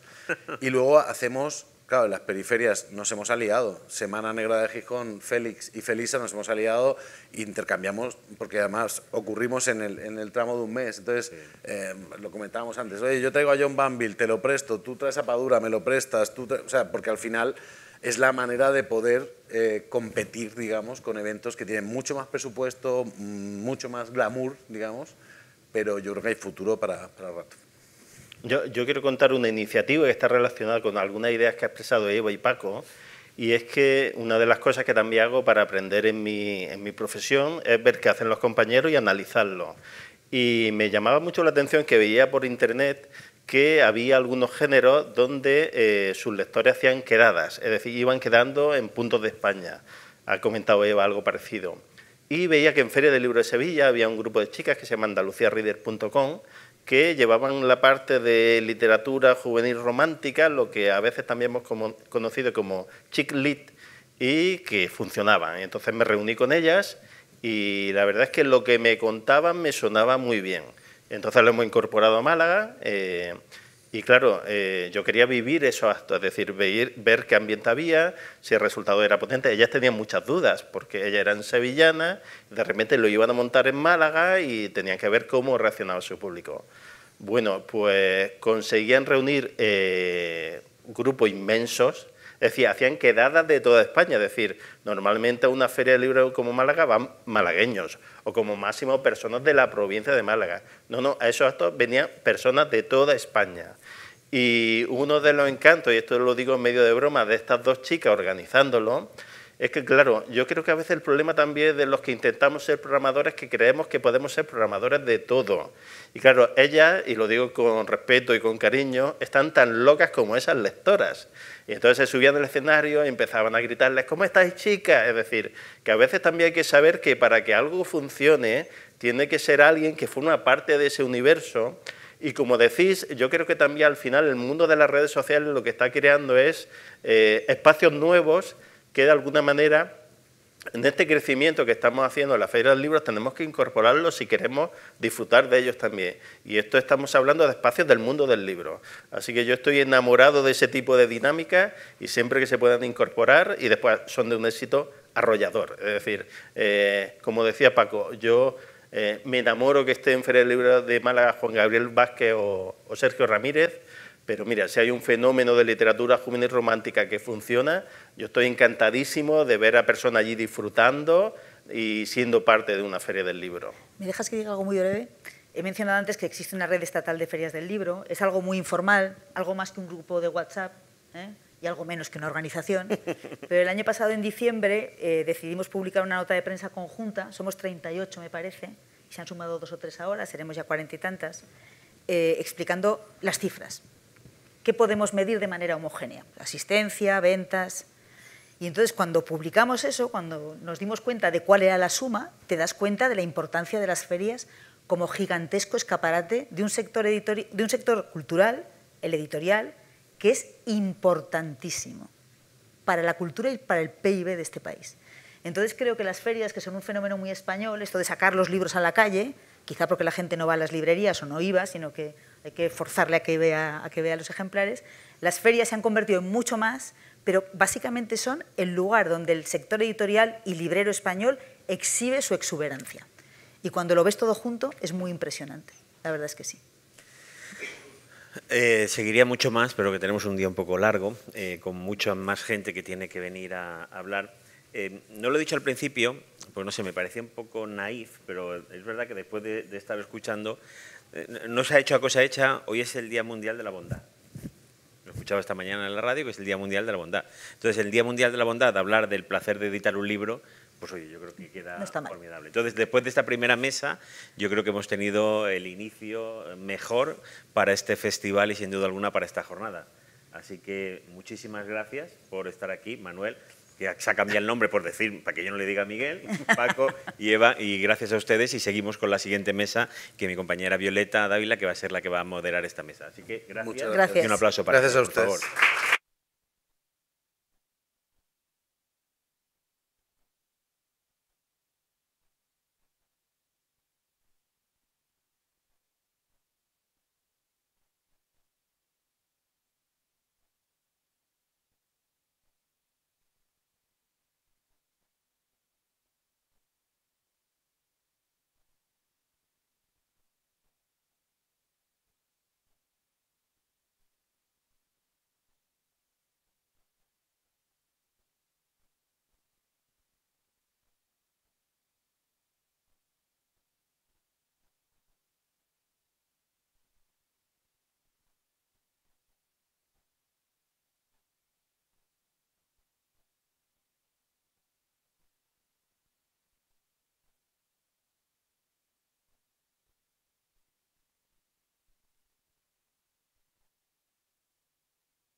Bueno, buenos días, bienvenidos, bienvenidas a esta charla que tiene el título del manuscrito a la librería. Hoy hablaremos de ese viaje que ya en la charla anterior se ha avanzado un poquito, de ese viaje a veces no tan visible que hace un libro desde que nace como manuscrito hasta que llega a las manos del lector. Detrás de cada título hay una cadena de valor que, como hemos hablado antes, esa cadena o esos eslabones están compuestos, pues por supuesto, por los autores, por los editores, los correctores, los ilustradores, distribuidores, libreros. Cada uno aporta algo esencial para que estos libros estén en circulación, ¿no? En esa cadena hablaremos ahora. Se cruzan hoy pues, los retos que todos sabemos, ¿no? La irrupción de la inteligencia artificial, cómo afecta o cómo va a afectar o cómo está afectando todo eso al momento de la automatización de los procesos, cómo está afectando a los derechos de autor, hablaremos también.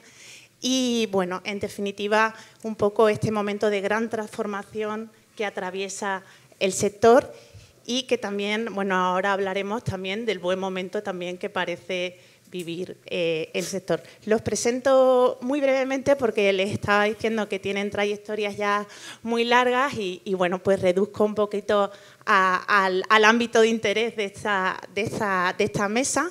Tenemos a Gustavo Morales, que es corrector editorial y bueno, también además gestor cultural. Tenemos esta mañana también a Marina Sanmartín, que es librera, es socia gestora de la librería Cervantes y Compañía y además también es escritora, tiene varias novelas publicadas y premiadas.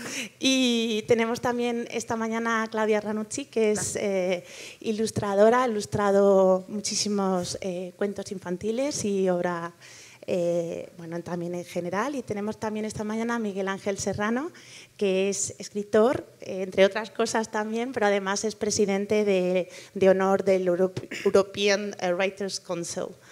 Y bueno, yo la primera pregunta que os quería hacer un poco para situarnos en el contexto esta mañana es si hiciéramos una radiografía ahora mismo del sector editorial, ¿cuál sería vuestra percepción? Evidentemente estamos en un momento de transformación bastante brutal y se enfrentan muchísimos retos, pero ¿cuál es esa percepción que tenéis? ¿Vivimos un buen momento o es un espejismo? Pues si queréis empiezo yo como librera, y un poco mujer orquesta del sector. Buenos días a todos. A ver, yo creo que sobrevivimos. O sea, creo que tampoco pienso que sea algo esencial del sector editorial, que creo que es algo esencial del ser humano el quejarse mucho o alegrarse mucho, ¿no? Somos criaturas de extremos, entonces de repente hay una crisis, el libro se va a acabar, o de repente después de la pandemia es verdad que ganamos lectores, qué maravilla, el sector está a tope. Yo desde la librería, que ahora ya tengo 8 años y llevo 20 dedicada al mundo del libro, lo que veo es que el sector sobrevive. Y lo que sí que me parece bastante osado, incluso ahora lo hablaremos con la inteligencia artificial, las nuevas tecnologías, es pensar que el libro se va a acabar. O sea, creo que eso es ser muy egocéntricos, porque el libro lleva miles de años, ¿no?, en marcha. Sería mucha casualidad que fuéramos a ser justo nosotros, este punto de la civilización, el que fuera a acabar con el libro. Entonces, mi sensación es que resiste. O sea, creo que la palabra que mejor define al libro es la resiliencia. A veces un poco mejor y a veces un poco peor, pero yo no creo que estemos en un momento de extremo. ¿Queréis comentar vosotros? ¿Queréis comentar, Miguel Ángel? Yo sí, cómo no. Yo creo que efectivamente estamos en un momento de transición. La inteligencia artificial es una amenaza real, a todos, no solo para los autores. Yo como activista literario, que llevo siendo muchos años, en pro de los derechos de los escritores, estoy harto de pegarme con la Comisión Europea, al Parlamento, tal, aunque ya no lo hago, y ver cómo en realidad esto es un atropello que sigue y sigue y sigue. Entonces, hay profesiones que están en seria amenaza, como los traductores, esa es una realidad, los correctores probablemente también, pero también los autores. Y con esto lo que quiero decir es que tiene razón también Marina, en el sentido de que como las bicicletas, los libros son sólidos, es una tecnología muy fuerte, ¿no? es muy difícil matarlo, ¿no? Lo que ya no sé es toda la componenda de oficios, que ahora todavía lo llamamos oficios, ¿no? Cuánto va a ser hecho por humanos, cuánto va a ser hecho por máquinas, cómo se va a distribuir, cómo no se va a distribuir, o en realidad a qué nos enfrentamos de aquí a unos pocos años, ¿no? Y me voy a permitir hablar un momentito. Yo he sacado un libro sobre el impacto de la inteligencia artificial en el ámbito cultural, y realmente cuando te pones a pensarlo y a desmenuzarlo es muy tremendo, es muy tremendo. Entonces, ¿cadena de valor va a seguir existiendo? Que igual es la pregunta que compete hoy aquí. Seguramente sí. ¿Quién va a estar dentro de esa cadena de valor? Ese sería otro asunto. Pues si queréis, bueno, no sé si queréis añadir... Bueno, ¿sí? Yo estoy muy de acuerdo con lo que acaba de decir. Aparte, una distinción, tú hablabas de que el sector está como en auge, que se lee más. Yo noté, por ejemplo, después de la pandemia, unas buenas liquidaciones, todo el mundo leía, y luego la vuelta desapareció todo, incluso peor. Y entonces no creo que el sector, o sea, por lo menos yo luego tengo también un sesgo que es la parte infantil, por lo tanto no sé muy bien, pero o sea, se puede generar con esto quizá una bajada de nivel muy grande también a nivel de literatura, de ilustración, o sea, de arte, de lo que es la parte artística. Pero bueno, yo o sea, grande sueño estoy de acuerdo de que el libro como objeto no va a terminar, pero el sector está sufriendo, yo creo. Hablaba Miguel Ángel de ciertos oficios que están señalados y en cuestión. De hecho, uno muy así de forma muy visible es la corrección, ¿no? Tú como corrector. Yo quería, bueno, también la ilustración, o sea que ya hablaremos, por supuesto, ¿no?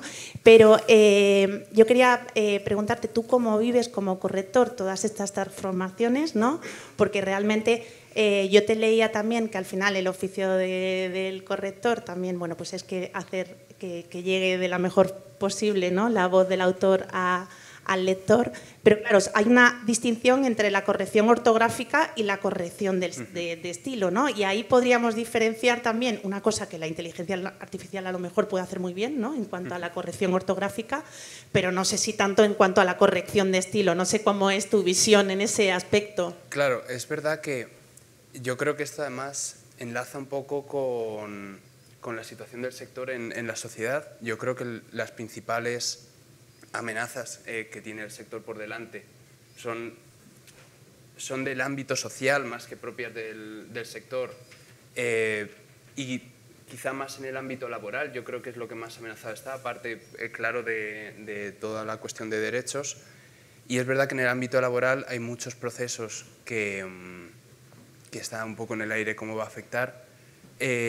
Yo creo que la corrección ortotipográfica es uno de esos procesos, aparte de la traducción, que por supuesto la inteligencia artificial todavía no sabe hacer realmente al verdadero nivel que se exige a nivel literario, pero bueno, toda la tecnología avanza.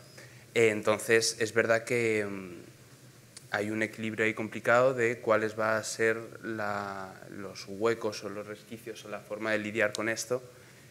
Pero sí, yo estoy convencido de que la corrección de estilo, igual que la escritura, igual que la traducción de calidad, tienen un componente humano que no va a desaparecer y no se puede suplir. Y yo quería preguntaros, ¿vosotros ya estáis percibiendo, en el contacto con las editoriales que tenéis, estáis percibiendo cambios? O sea, ¿se están produciendo, pues bueno, automatización de procesos, despidos? Bueno, no sé cómo lo percibís o si todavía, bueno, estáis como en esa nebulosa de que parece que se va a pasar, no pasa, no se sabe. A ver, nosotros, por ejemplo, en la librería es una cosa que no es que estemos todo el día haciendo esto, ahora va a parecer que todas las mañanas es lo primero que hacemos, pero sí que porque ha habido cierta polémica con esto, ha habido momentos en los que hemos jugado a adivinar qué cubiertas estaban diseñadas por inteligencia artificial, por ejemplo, ¿no? Algo que es relativamente sencillo de descubrir, entre otras cosas, porque hay imágenes muy recurrentes, que esto es muy curioso. Pero, por ejemplo, como autora, yo ahora que en enero sacaré el libro nuevo, y lo saco con un gran grupo, empiezo a ver ya que hay contratos para los autores de firma de publicación en los que se exige que ningún elemento en ese proceso de edición del libro tenga que ver con la inteligencia artificial. Y sí que veo cierto compromiso en ese sentido, porque, por ejemplo, yo no quería que mi cubierta estuviese diseñada por inteligencia artificial. Lo primero que me dijeron desde la editorial fue: nosotros no vamos a hacer eso, ¿no? Pero además existen ya cláusulas en los contratos que lo especifican. Entonces, en ese sentido, yo creo que sí que, como en todos los momentos de transición que decíais, que yo también estoy de acuerdo, es como un barco que da bandazos y mucha gente se cae y pasan muchas cosas terribles. Pero por otra parte también está este proverbio oriental de si hay solución no te preocupes y si no hay solución no te preocupes tampoco. Intentar parar la inteligencia artificial o las nuevas tecnologías es imposible. Lo que sí que podemos hacer es manejar ese avance. O sea, no es lo mismo una inteligencia artificial de corrección ortotipográfica utilizada por mí, alegría de vivir, que utilizada por ti. A lo mejor para ti acaba siendo una ventaja y como tú sabes de ese tema la vas a poder utilizar mejor. Entonces creo que hay que incorporarlo al proceso, pero no tenerle miedo, porque ahí sí que llevamos todas las de perder. Bueno, yo quería preguntarte, Miguel Ángel, me interesa muchísimo el tema de la defensa de los derechos de autor y si quieres luego, de hecho me gustaría que hablásemos de ese tema, sobre todo si tienes contacto con Europa.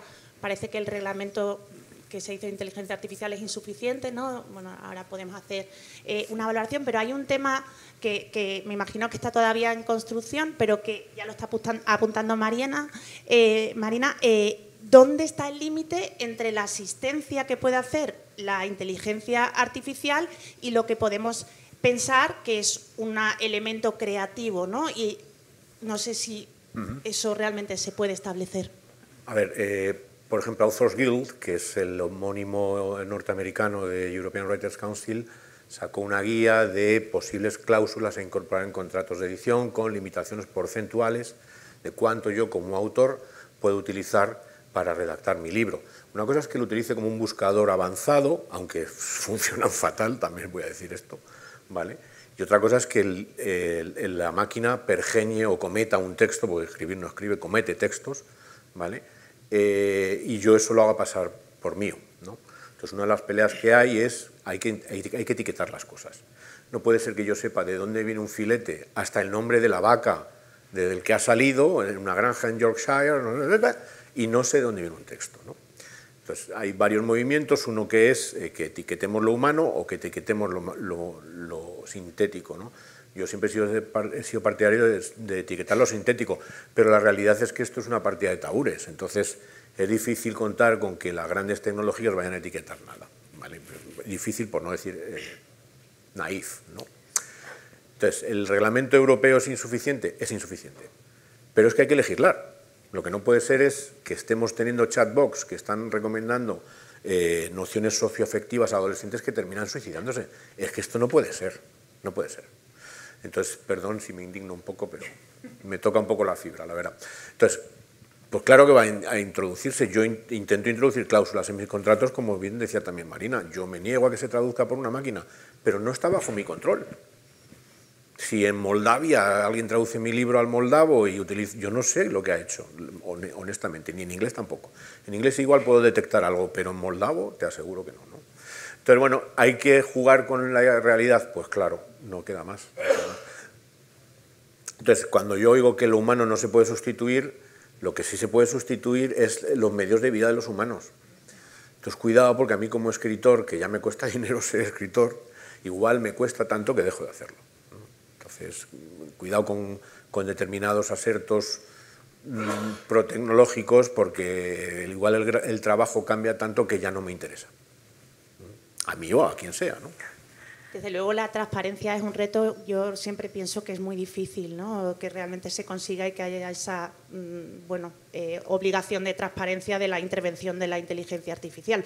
Pero claro, a mí yo como lectora sí que me gustaría saber si un libro que habla sobre la muerte de un padre, por ejemplo, lo ha escrito la inteligencia artificial o lo ha escrito una persona humana, porque ¿qué me puede contar a mí el ChatGPT de cómo se le ha muerto, cómo ha vivido la experiencia de la muerte de un padre, ¿no? Pensando en el jardín de dinero de la muerte de Gospodinov, que sabes que nos encanta.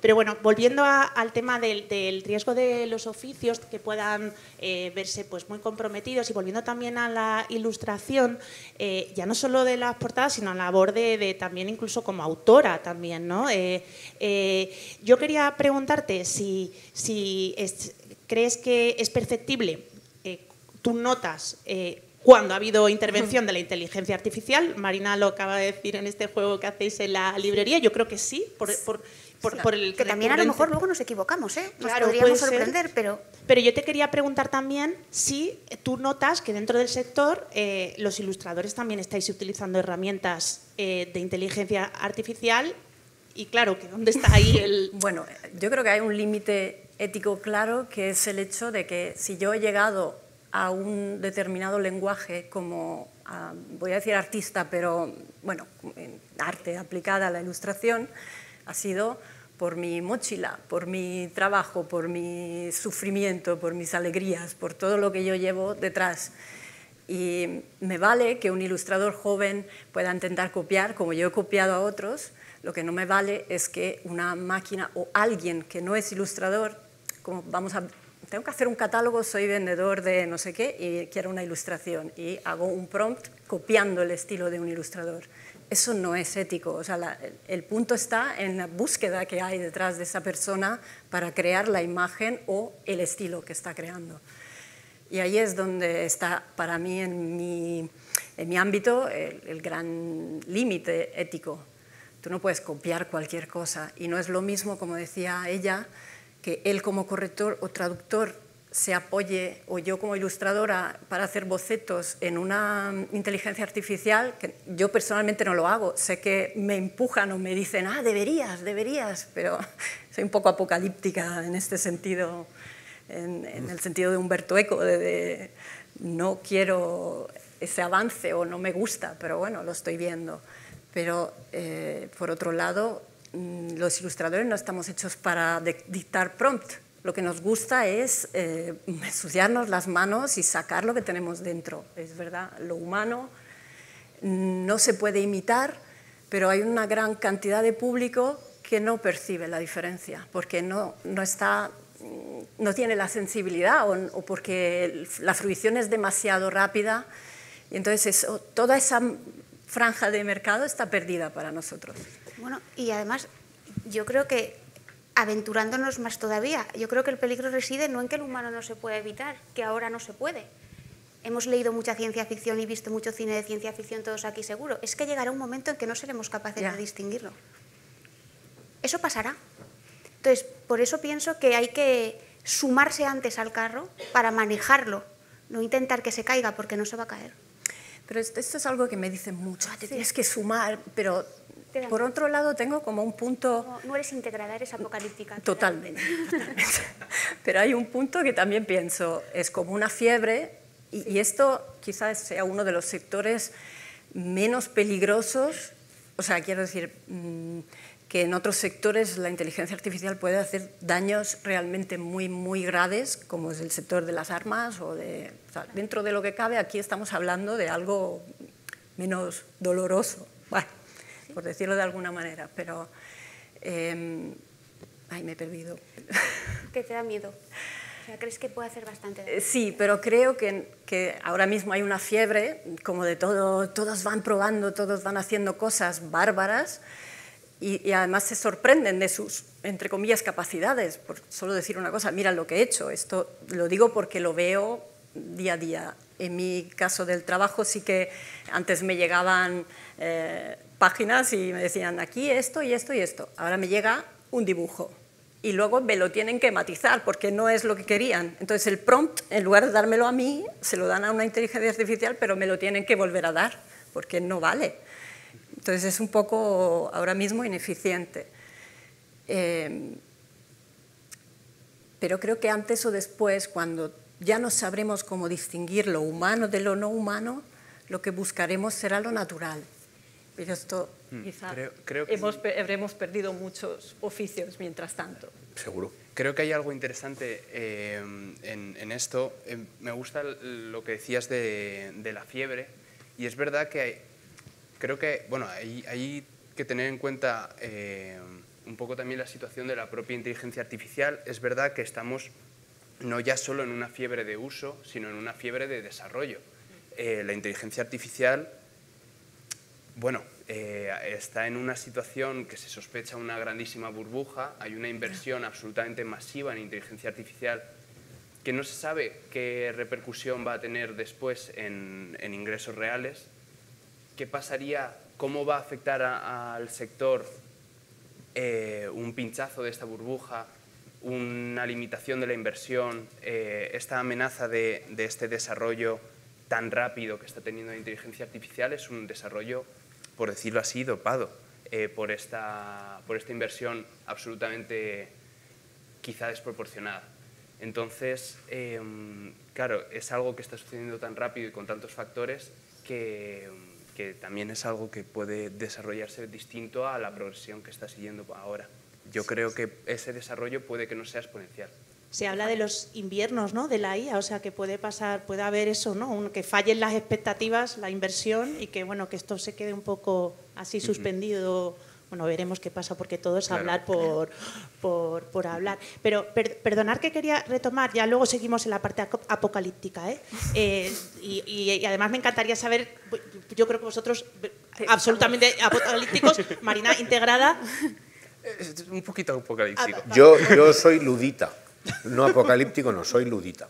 Pero cuando hablaba anteriormente al principio del buen momento del sector, bueno, las cifras de venta son buenas, quiero decir, no sé, luego si queréis hablamos si realmente esas cifras de aumento de ventas y de aumento de lectores que también parecen apuntar los informes y las encuestas de hábitos de lectura, luego eso repercute en toda esta cadena y en estos eslabones a los que pertenecéis, y si estáis viendo esos beneficios. Eso lo podemos hablar si queréis y si no es de interés. Pero a mí, yo quería preguntarte, Marina, también, tú como librera y Miguel Ángel como escritor, hace unos años se hablaba de que el libro iba a desaparecer, que me encanta lo que dices, que lo egocéntricos que somos, en plan, iba a desaparecer el papel, las librerías también iban a desaparecer, ¿no?, porque llegaba Amazon y iba a ser.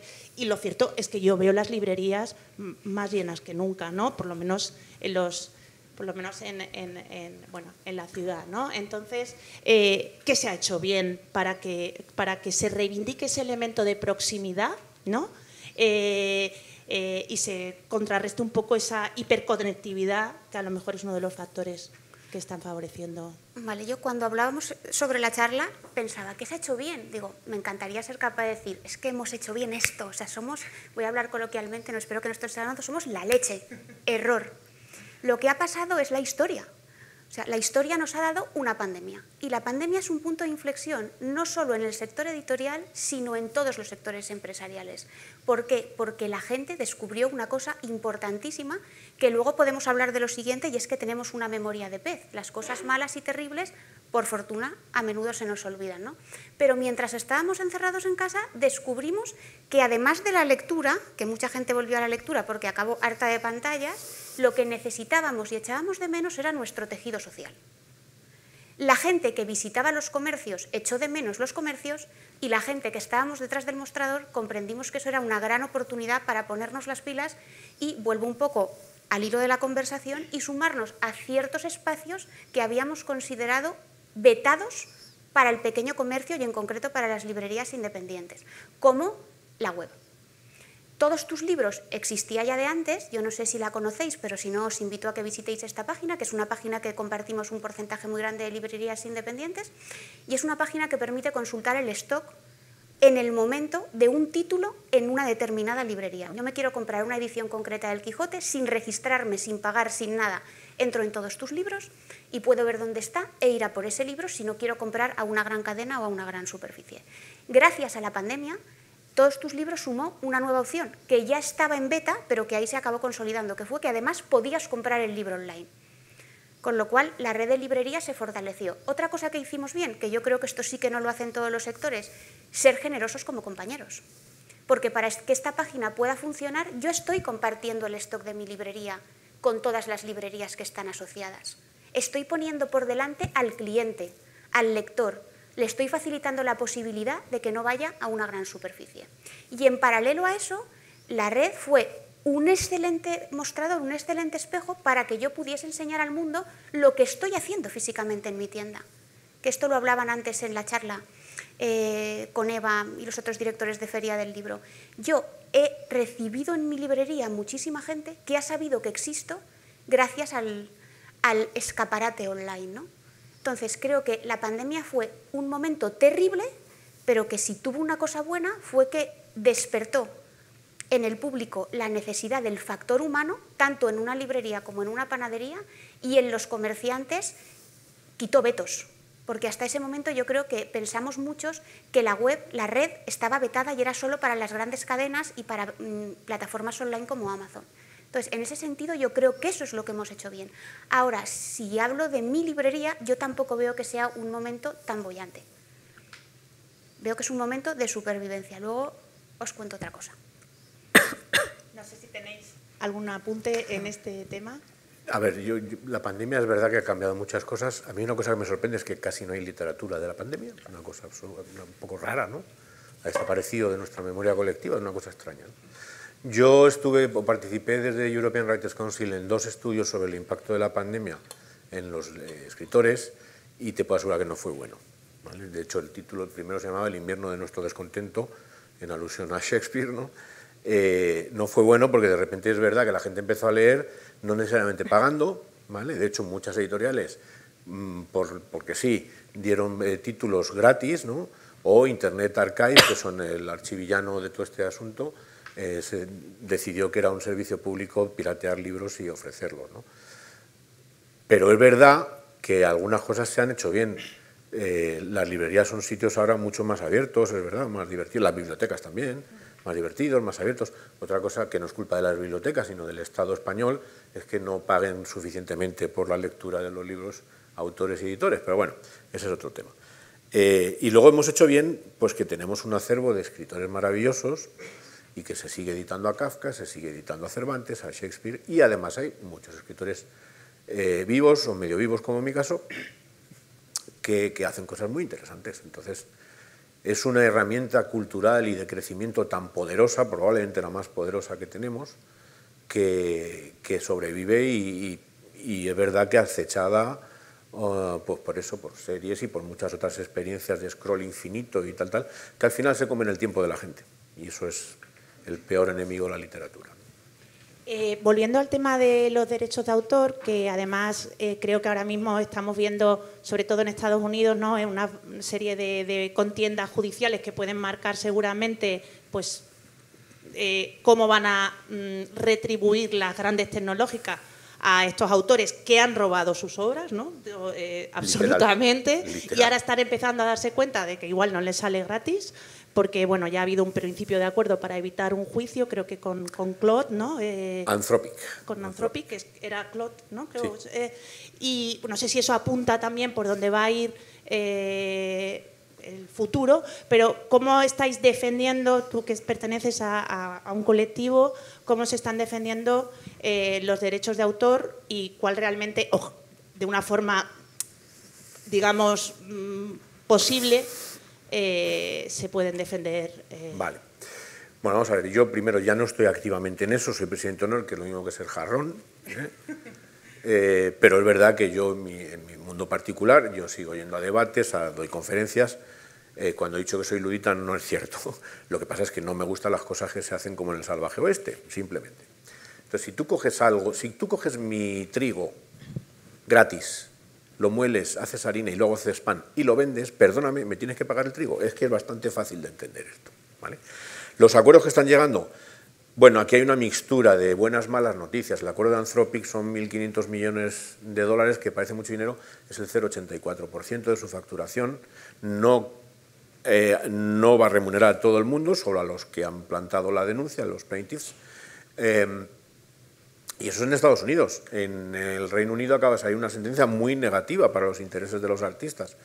Depende de dónde esté en Múnich acaba de salir otra sentencia positiva para los músicos. Depende, como este es un territorio, entre comillas, universal, no se puede regular. Entonces, ¿qué ocurre? Pues que hay determinadas puertas gateras en la legislación europea, sobre todo de texto y minería de datos, a las que se acogen los desarrolladores, o en el caso de Estados Unidos, lo que se llama teoría del uso justo, fair use, ¿no? Entonces, depende de dónde estés, la litigación va por un lado, va por otro. Parece que lo lógico es que se lleguen a licencias colectivas, parece que es lo lógico, ¿no? Como Napster, ¿no? Sí, al final es un poco... Lo que pasa es que la experiencia lo que te va a decir es que sí, licencias colectivas, te pago un poquito por cada lectura de tu libro, pero la realidad es que es tan poquito, que eso y no pagar viene a ser lo mismo. Digo, a la hora de que al autor le remunere, ¿no? Se está calculando $3.000 por libro, pero pierdes el libro para siempre. Y hay que tener en cuenta que para ilustradores, músicos, fotógrafos, escritores, lo que se está construyendo es un mercado alternativo, porque como bien decía Marina, hay un momento en que va a ser muy difícil ver una cosa, o saber distinguir unas cosas de otras, ¿no? Entonces, claro, el problema no es... El problema es que los desarrolladores esto lo saben desde hace 10 años, ingenieros quejándose, ha habido filtraciones de Meta, en fin, y no han querido hacer las cosas correctamente. Esta es la realidad, por lo menos desde mi punto de vista, ¿no? ¿Cuál es el problema final? Pues que yo me paso la vida hablando de esto en vez de Kafka, que es lo que me interesa. Pero es verdad, es que ha contaminado de tal manera el mundo editorial, artístico, musical, que no hay otro tema de conversación. Es lamentable. Yo por tomar un pequeñito rayo de optimismo en esto, sea esta batalla algo que se está ganando o perdiendo, o ganando aquí y perdiendo allá, es verdad que me parece algo potente como, bueno, esto es algo que afecta muy profundamente a nuestro sector, pero no es una batalla del sector, es una batalla que se está haciendo en muchos ámbitos que a veces supera un poco la definición de batalla, y es porque cuándo es una batalla, cuándo es un debate, cuándo estamos un poco intentando definir cómo esto entra en nuestras vidas. Y es verdad en ese sentido que además creo que gran parte de lo que se está haciendo bien y que ha supuesto bueno, que me gusta esta idea de que la pandemia ha sido como una terapia de choque para la digitalización de nuestras vidas. Entonces eso ha provocado un poco efecto rebote, a ver luego el equilibrio dónde queda. Claro, también la sociedad me parece que está haciendo cosas para contrarrestar esta pérdida de espacios que supone esta digitalización o este cambio un poco en nuestro estilo de vida. Creo que hay una gran intención de mantener el libro como algo social, hay muchos intentos de colectivizar la lectura, fiestas de lectura, por decirlo de alguna manera, un auge de clubes de lectura, mucha intención de conectar. Entonces, eso, además, creo que también una buena señal es que no hay como... no sé, yo por lo menos como lo percibo, no es una lucha como nostálgica, no es algo que se haya quedado... creo que hay un relevo generacional, tanto en el sector como en este propio debate, y que esto es algo también muy positivo, de ser optimistas de que el sector sigue siendo algo muy vocacional, sigue habiendo mucha gente que quiere entrar a él, a pesar de tantas distracciones que tenemos que no nos dejan hablar de Kafka. Sigue habiendo gente que quiere buscar 5 minutos al día para hablar de Kafka, y eso está muy bien. No sé si tienes algo que añadir. No. ¿Puedo decir una cosita? En mi libro yo introduje, se llama Androiceno, y es porque creo que superamos el antropoceno. Ya no depende, el planeta ya no depende de nuestras decisiones. El consumo energético de los humanos sin inteligencia artificial ya era salvaje. El señor Sam Altman, que es el CEO de OpenAI, ChatGPT, dice que para 2030 calculan consumir 250 gigavatios, que es lo mismo que el consumo de la India, que es lo mismo que el 20% del consumo de electricidad mundial. Y tengamos en cuenta que para que un centro de datos de computación funcione tiene que estar a 10 grados. Eso supone un consumo de agua salvaje. Entonces, igual cae porque, uno, la tecnología parece que está llegando a un tope y no es buena, no parece la apuesta tecnológica adecuada, la que se ha hecho. Y dos, porque el consumo es tan salvaje que yo creo que hay un momento que los consumidores van a empezar a decir, pero hombre, esto no tiene ni medio sentido. Es que no lo tiene, además. no tiene ni medio sentido. No podemos permitirnos esta tontería de Sora para hacer vídeos chorras mientras el agua se consume en esto, no puede ser. Sí, igual hace falta hacer más pedagogía, ¿no? Porque tampoco sé si la gente es tan consciente de cuánta agua se gasta cuando estás haciéndole una pregunta de qué outfit te va más con lo que quieres ponerte esta noche o cualquier cosa, que no, perdón por frivolizar, pero bueno, y quería preguntaros también una cosa que creo que, bueno, yo reconozco que utilizo ChatGPT quizá a lo mejor pues, más de lo que debería, porque realmente yo sí que creo que hay una cosa también que bueno, que todos notamos, aunque no sé si verbalizamos, que hay una amenaza real de dependencia cognitiva pero brutal, ¿no? Y claro, bueno, nosotros más o menos estamos aprendidos, quiero decir, aunque yo ya noto que ya me cuesta hacer cosas que antes hacía con facilidad. Pero claro, el impacto que puede tener en gente que no ha llegado a desarrollar los procesos, ¿no? En la gente más joven, que no quiero ser apocalíptica con la gente joven porque no hay nada más viejuno que criticar a la gente joven, pero quiero decir, o sea, no se está hablando eso de esa dependencia cognitiva y del temor real a tener una dependencia total de las máquinas si hay un apagón, ¿no? O sea, como el que vivimos el año pasado. Sí, yo creo que es importante que sepamos escribir un correo electrónico todavía. Yo creo que es un nivel al que debemos aspirar. Incluso hacer sumas simples también. Te puedo dar una idea que manejo yo a veces. Los científicos no encuentran un grupo de control para estudiar los microplásticos. ¿Qué quiere decir? No hay seres humanos libres de microplásticos. Con lo cual no puedo hacer una comparación entre qué le pasa a los seres humanos sin microplásticos y qué le pasa a los seres humanos con microplásticos, todos nosotros. Yo creo que en pocos años no vamos a encontrar un grupo de control de gente que no usa ChatGPT o cualquiera de estas cosas para escribir sus emails, sus declaraciones de amor. Es que es tal nivel de tontería. Y el cognitive offloading, la descarga cognitiva, es cierto, en español. Es de tal nivel que yo ya me he encontrado con profesionales que les preguntas cómo has llegado, cuál es el tren de pensamiento para este plan de marketing que me estás contando y no te lo saben decir.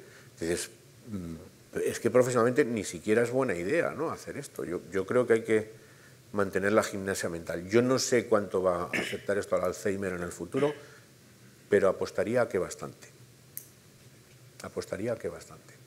Creo además que un punto importante es que de momento prácticamente toda la investigación, toda la inversión en inteligencia artificial está restringida al sector privado.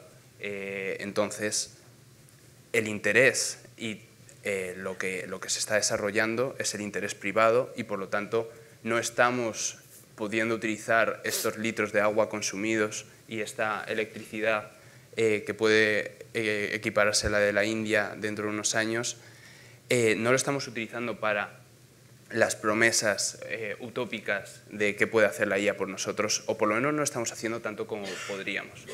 Creo que al final la IA, como todo, entra en cómo organizamos la sociedad y qué intentamos hacer, y entonces la iniciativa privada busca el interés privado y esto es bastante evidente.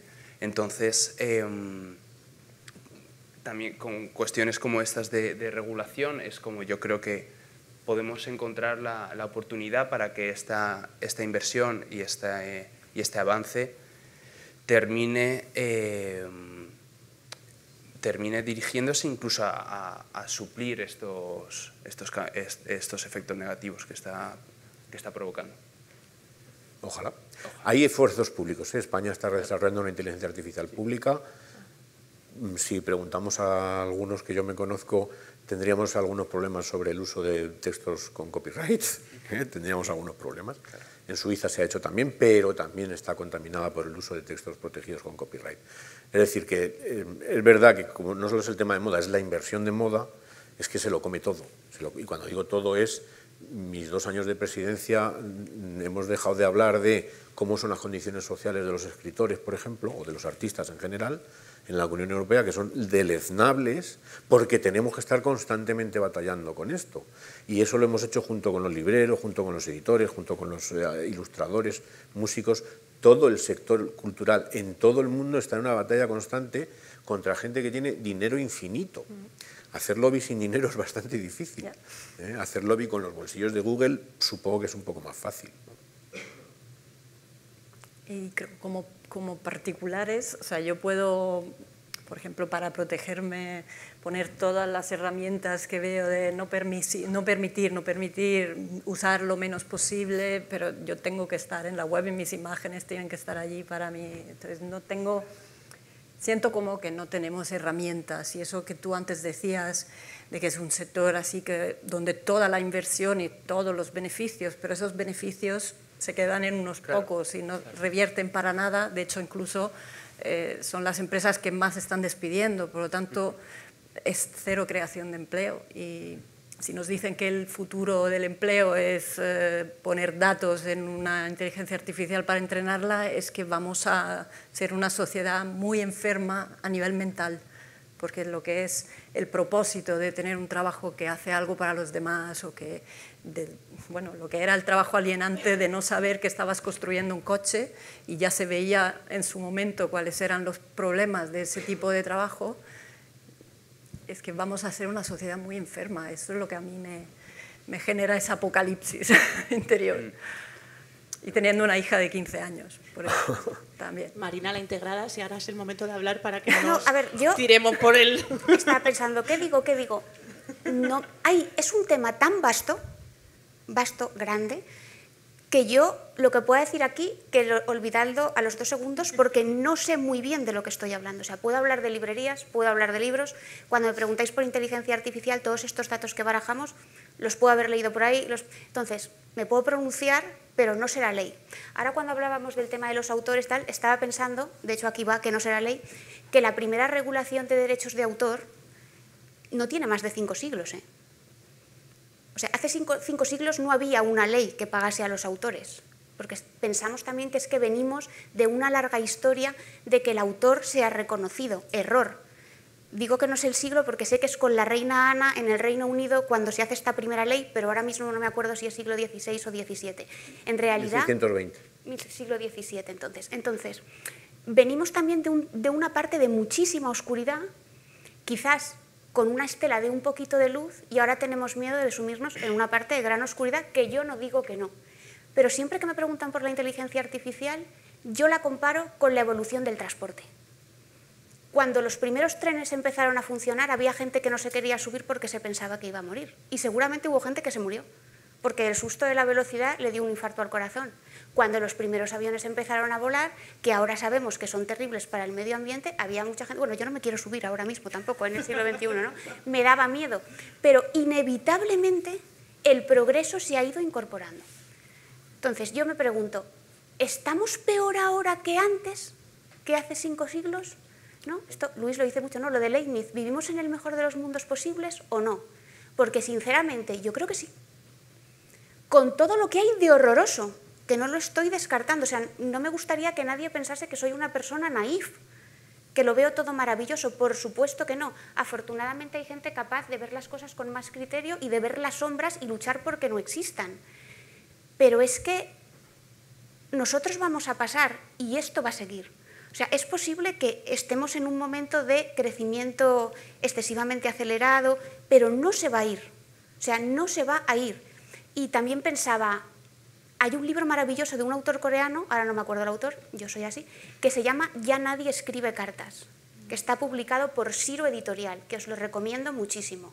Nosotros ya no escribimos cartas y no lo echamos de menos, ¿no? ¿Qué diría uno de los personajes de Drácula sobre esto? Diría, qué pena de gente que ya no escribe cartas, yo no quiero ser así. Pero nos fascina el correo electrónico, incluso escribimos cartas de amor por correo electrónico o mensajes calientes por WhatsApp, ¿no? Y nos funciona. Entonces, yo creo que afortunadamente debe existir gente que maneje las riendas, pero tenemos que pensar en positivo sobre este tema. Y en el sector editorial también.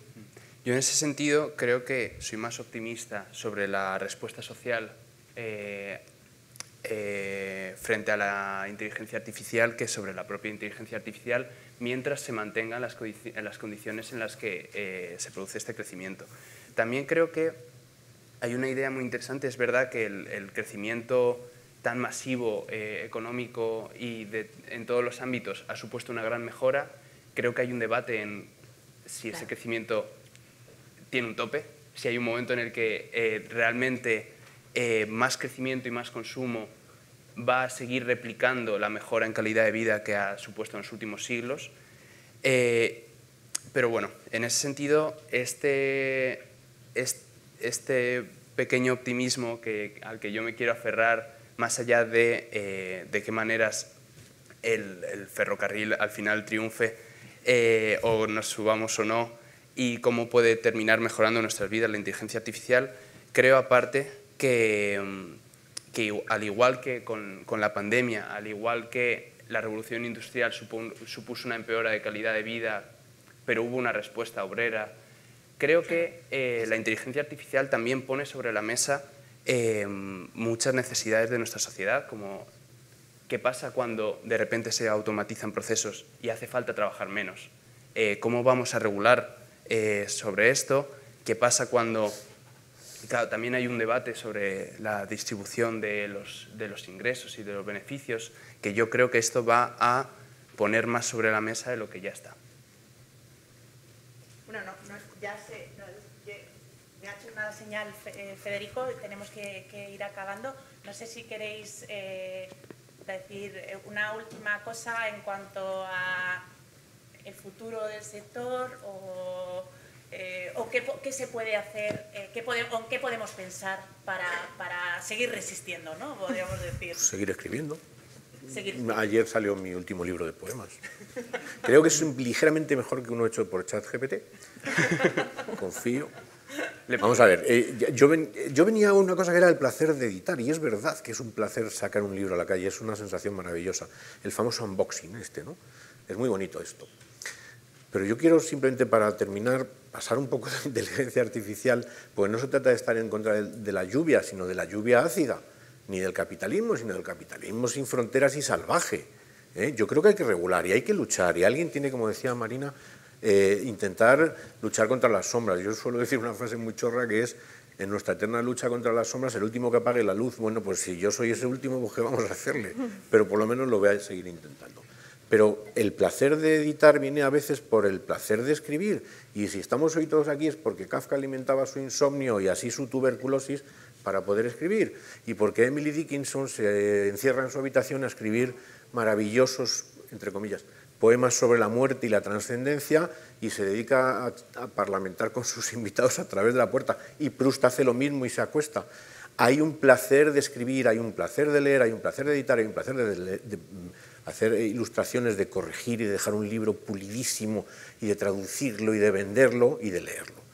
Y si perdemos eso distraídos en las máquinas de las narices, pues estamos perdiendo mucho más que el placer de editar un libro.